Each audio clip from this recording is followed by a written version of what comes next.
আতিশি মার্লেনা, যিনি দিল্লির নতুন মুখ্যমন্ত্রী হিসেবে দায়িত্ব নিতে যাচ্ছেন, একজন প্রতিভাবান রাজনীতিবিদ এবং সমাজকর্মী।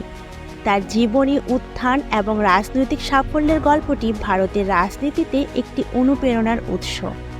আতিশি জন্মগ্রহণ করেন 1981 সালে একটি শিক্ষিত এবং সমাজ সচেতন পরিবারে।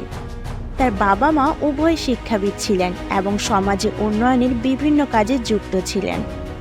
তাদের আদর্শ ও নৈতিকতা আতিশির জীবনে গভীর প্রভাব ফেলেছিল। আতিশি তার প্রাথমিক ও মাধ্যমিক শিক্ষা সম্পন্ন করার পর অক্সফোর্ড বিশ্ববিদ্যালয়ে উচ্চশিক্ষার জন্য যান, যেখানে তিনি ইতিহাস এবং শিক্ষা বিষয়ে স্নাতক ডিগ্রি অর্জন করেন। বিদেশে পড়াশোনা শেষ করে তিনি দেশে ফিরে আসেন এবং সমাজের উন্নয়নে কাজ করার সংকল্প করেন।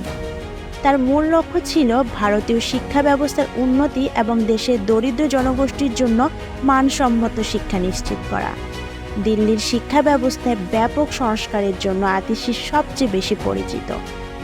2015 সালে তিনি দিল্লির আম আদমি পার্টির এএপি সরকারের শিক্ষানীতি বাস্তবায়নের মূল উপদেষ্টা হিসেবে নিযুক্ত হন।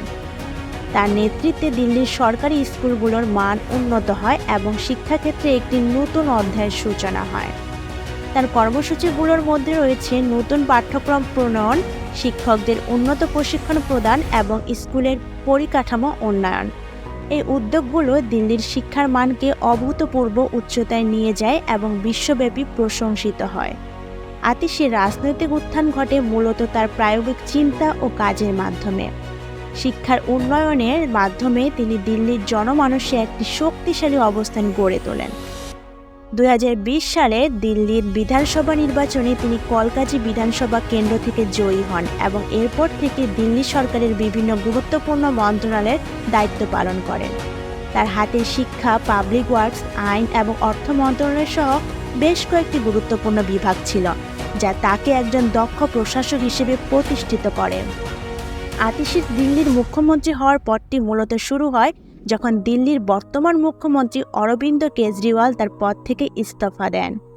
কেন্দ্রীয় সরকারের চাপ এবং মামলার প্রেক্ষাপটে কেজরিওয়াল ইস্তফা দিতে বাধ্য হন এবং আতিশি তার যোগ্যতা এবং রাজনৈতিক দক্ষতার কারণে দলের পক্ষ থেকে মুখ্যমন্ত্রী পদে প্রার্থী হিসেবে মনোনীত হন।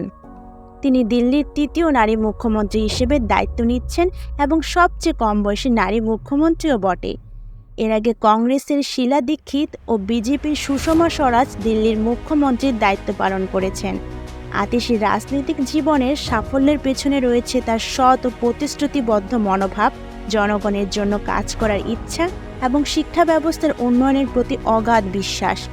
তিনি জনগণের জন্য নিরলসভাবে কাজ করে যাচ্ছেন এবং দিল্লির ভবিষ্যৎকে আরও উন্নত করতে প্রতিজ্ঞাবদ্ধ।